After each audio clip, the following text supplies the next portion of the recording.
Audience, I have a question for you.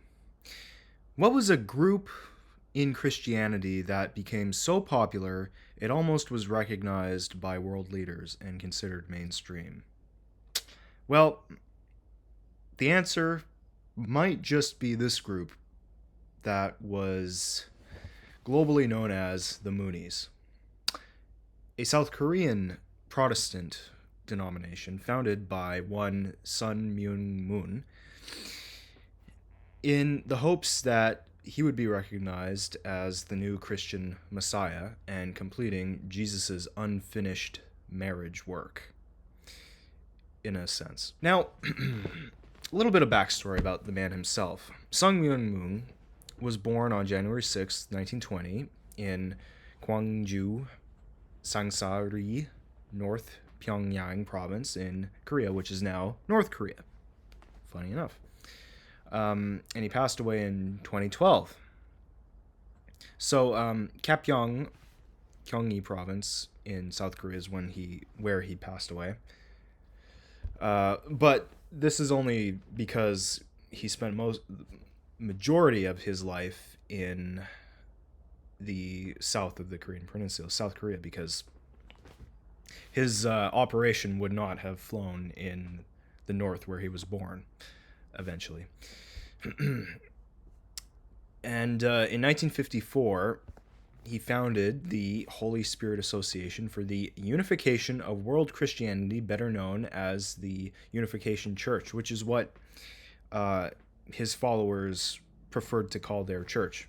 And it's what sympathizers towards this group called them.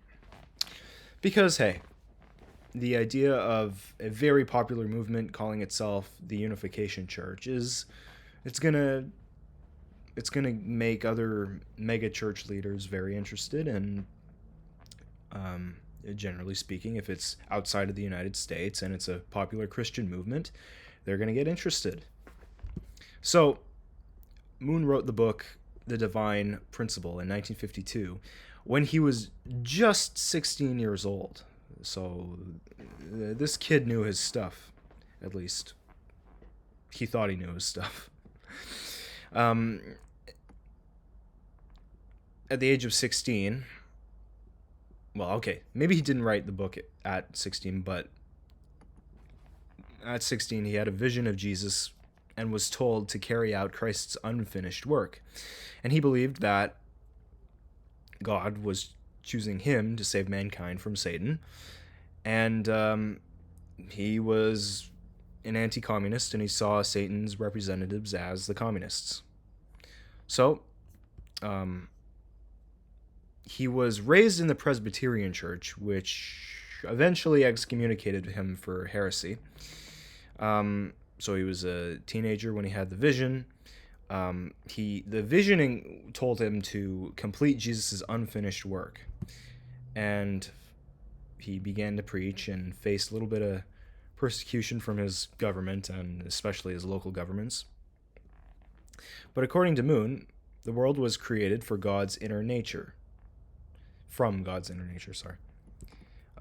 It reflects the dual expressions of life, the sang, the casual masculine, and the sang, the resultant feminine. So Moon believed that the purpose of creation was to experience the joy of love, the kind of holy marriage that was reflected in Adam and Eve before they were kicked out of paradise for disobeying God's order not to eat the forbidden fruit of knowledge. So their sin, Adam and Eve's sin, fornicating, a kind of fornication of love,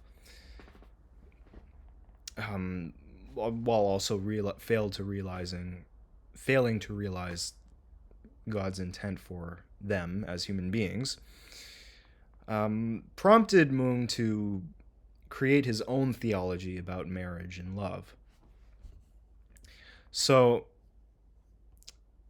God has sought to restore his original plan, and God's efforts at restoration, which require the intervention of a Messiah, have been continuously thwarted. Although Jesus was able to create the conditions necessary for humanity's spiritual salvation, he did not marry, and this is the kind of reason why the Presbyterian Church had formally excommunicated Moon. Because of this theology he came up with, that was Jesus' only mistake. He didn't marry, and therefore he didn't create God's plan for a divine duality of the masculine and feminine combined.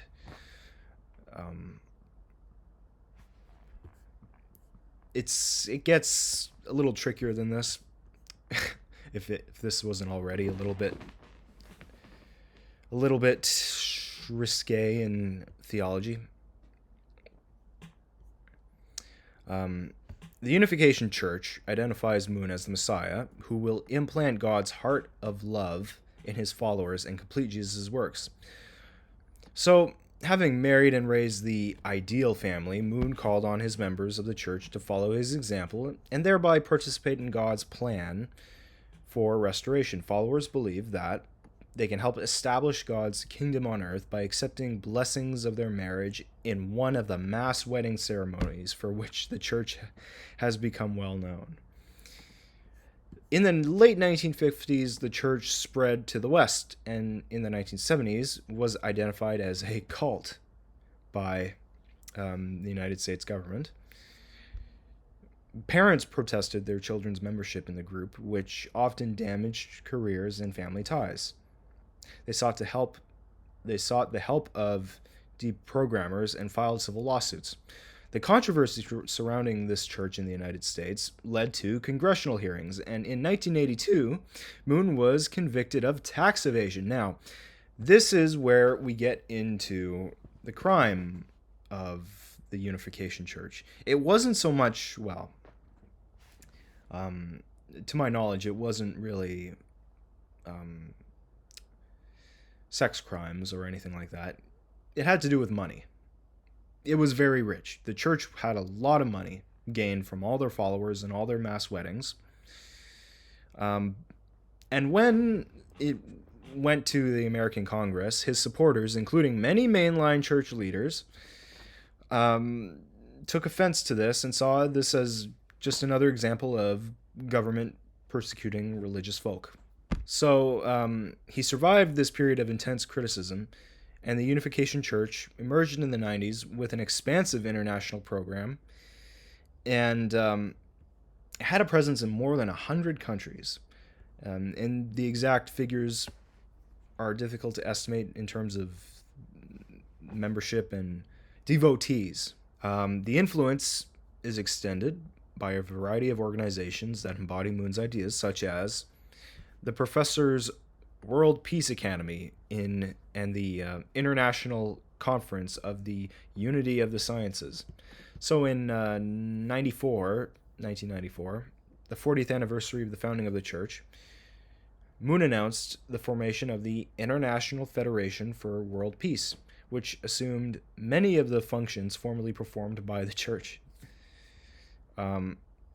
The early 1990s was a period of relative stability for the Unification Church movement. So the problems arose for the church in Japan. The AUM Shinkyo incident in 1995 was when the country was gripped by an anti-cult hysteria. So mid-90s, Japan was very much against foreign cults in general, not just foreign, but all of these money-sucking cults that having influence on Japanese society and especially the Japanese Christian youth. Sorry, I have to make a little correction, a little bit of an explanation about the Aum Shinrikyo. It's not AUM, it's Aum Shinrikyo. Sort of indigenous Japanese cult that was trying to create a new religious movement in Japan. It was in a kind of quasi-dharmic orientation. Their founder, Shoko Asahara, was creating a lot of anti-government sentiment. It was having an effect on the Japanese youth. So we'll have to do another video on it, but it was a bit of a competition with the Moonies as well. And the Japanese populace who were not indoctrinated and who in fact do love their government and dislike anti-government sentiment were not too happy about any of these groups. Church was also hurt when their founder's daughter-in-law, Nansu Kong, wrote an expose of the life of the Moon family. So, yeah, Moon began to preach his doctrines in Korea in 1946, and 2 years later, he was excommunicated by the Korean Presbyterian Church. And shortly thereafter, he was imprisoned by the North Korean authorities for the reasons that are not entirely clear. But that all kind of changed with the onset of the Korean War, and he fled to South Korea in 1950. He was escaped or released from jail, and then he founded the Unification Church. He built his Korean and Japanese enterprises, which included factories that produced armaments, paint, machinery, ginseng tea, and turned that into a multi-million-dollar empire. And by the early 1970s, he began full-scale missionary operations to the United States. And the youth in the 1950s were drawn to his movement. Moon incurred widespread hostility from the parents of his young followers, not just young, but all sorts, but especially with the youth. Their parents took a major problem with this.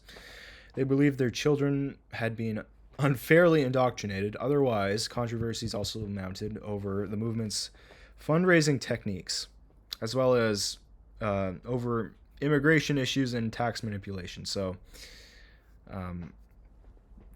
Moon became extremely rich building weapons and profiteering from industry, and he used this to finance and also subsidize his church. And I suppose the church subsidized his industries as well, his companies as well. Very rich. It was a big, I guess, elaborate network of money going into the church, out of the church, and people donating to his mass weddings. There was some leadership in Korea that were part of the Unification Church. I don't know if anyone in the presidency in South Korea was associated with this church. Then again, a lot of local government partook in these mass weddings. It's not normal to be married with, hundreds of other couples, but really objectively, we don't feel like it's actually that strange. They exchange vows and rings, saying they appreciate the church promoting interracial unions, something that is still relatively unusual in South Korea. So, Moon and his wife were respectively addressed as father and mother. Because his disciples epitomized them as the ideal family model. So, 73, the Moons moved their headquarters to Tarrytown, New York.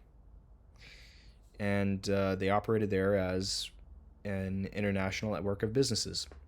In 1982, Moon founded the newspaper The Washington Times. That's interesting. That was the year. Also, he was also convicted of tax evasion and sentenced to 18 months in prison. And he was also fined $25,000, and he went to jail in 1984. He didn't really achieve his goal of bringing about God's original plan. Clearly, he didn't. But I suppose his church has branched off into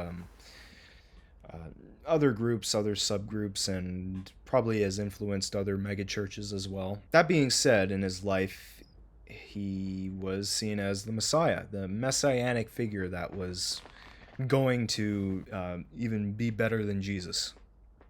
Now, imagine that. This sort of marriage theology it exists in Catholicism and the Orthodox Church, although it doesn't apply to any literal sense to any person or any, model priest. It's always used as a symbolic term. Jesus is the masculine, his church is the feminine. So we enter the feminine, the church, for the sake of the masculine, because we are, well, not we, I say every human being who has faith in Jesus as God makes up his church, and Jesus enters into his followers through the Holy Spirit, and so that's sort of the marriage that Christians believe exists theologically speaking. We still don't know how many Moonies exist to this day. We can assume that there's some.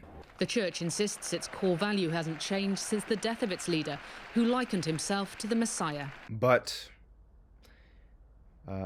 out of respect for them in this video, I didn't really call them Moonies. I called them by their theologically inclined name for their church, the Unification Church.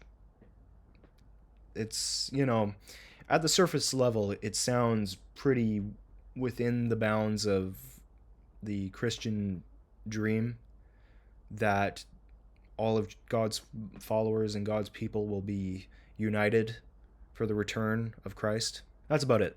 See ya.